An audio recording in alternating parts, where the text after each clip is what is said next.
চলতি মাসে উন্নয়নশীল ৮ মুসলিম দেশের জোট ডি৮ শীর্ষ সম্মেলন বসছে উত্তর আফ্রিকার দেশ মিশরের রাজধানী কায়রোতে।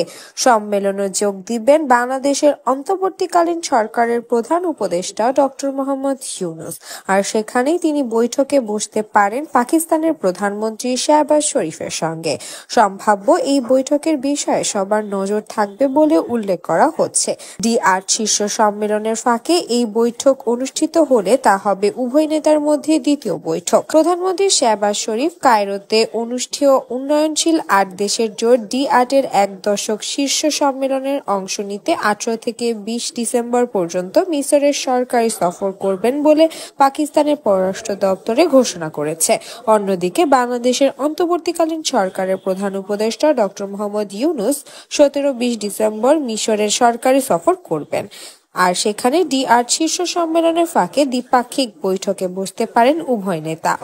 প্রসঙ্গত, পাকিস্তান ছাড়াও ডি৮ জোটের সদস্য দেশগুলোর মধ্যে রয়েছে মিশর, Bangladesh, Malaysia, Nigeria, Indonesia, Iran এবং তুরস্ক। এই প্ল্যাটফর্মে এসব দেশে মূলত অর্থনৈতিক সহযোগিতার দিক মনোনিবেশ করে থাকে।